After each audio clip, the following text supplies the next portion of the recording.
Орой минь түргье. За их хурлаас баталсан шийдвэрийн биелэлтүүдийг харахад ер нь л хангалтгүй байгаад байдаг.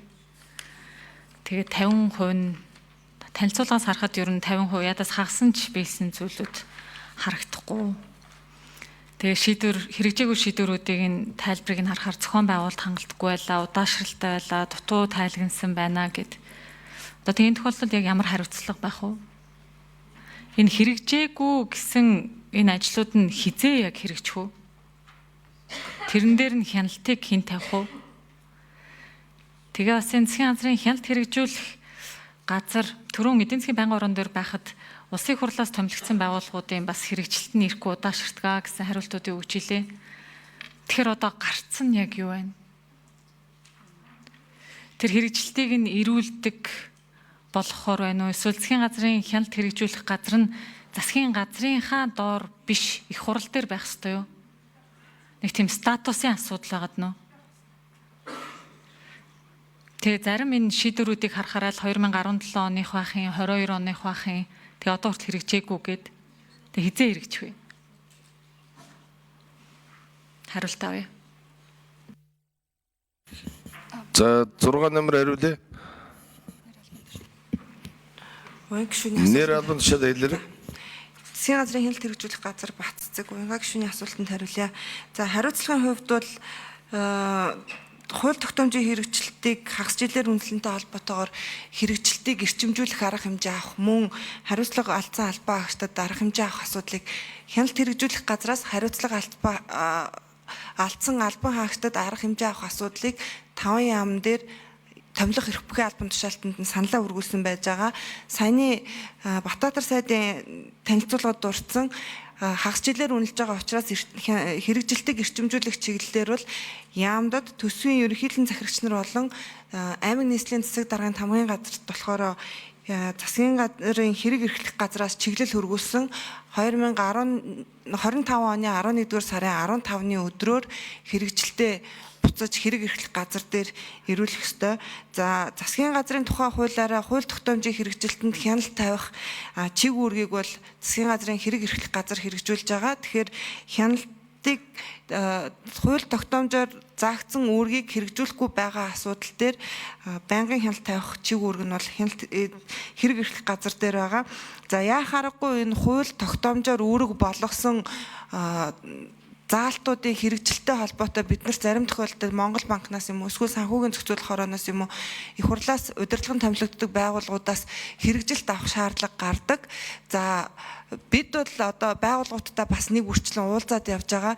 Энэ дээр ууг нь бол хууль тогтоомжийн хэрэгжилтийг хангаж байгаа хэрэгжилтийг үнэлэх гэж орж ирж байгаа тохиолдолд бид нар бол хэрэгжилтийг үнэлж байгаа болохоос байгууллагыг сайн муу ажиллаж байгааг үнэлэх гээгүй.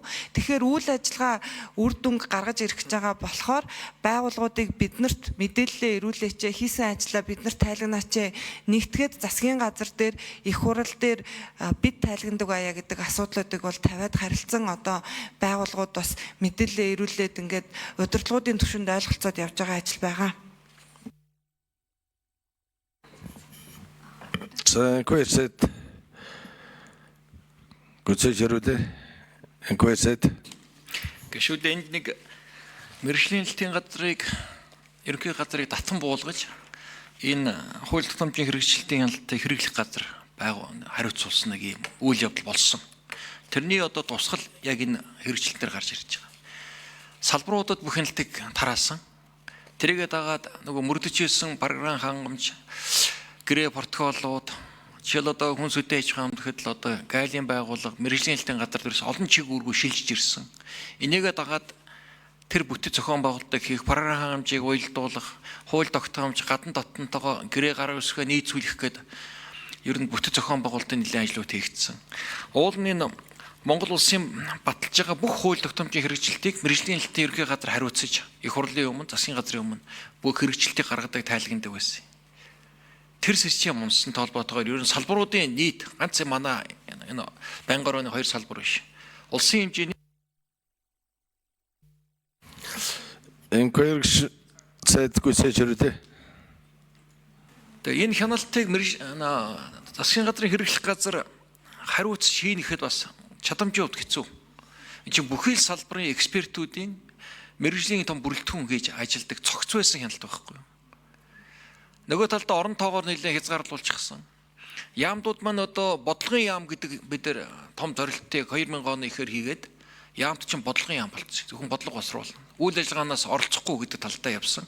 А мэрэгжлийн хяналтын салбарууд нөгөөд эхлэхэр чинь бодлогын яамдууд маань үйл ажиллагааны яам болж хувирсан.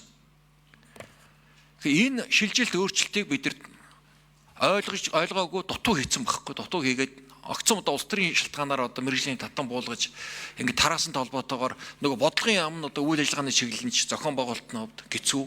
Орондоо бүтцийг бид нар дээд зэрэг хязгаарлаад багасгацсан байдаг. Том салбарын хяналтыг улсын хэмжээний хяналтыг яамдууд нөхцөн байдаг.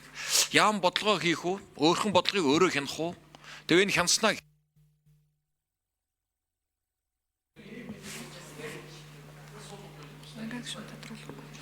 За юунгаа шууд тодорхойлсон юм уу? За Батэрдэн гишүүн асуулт асууя.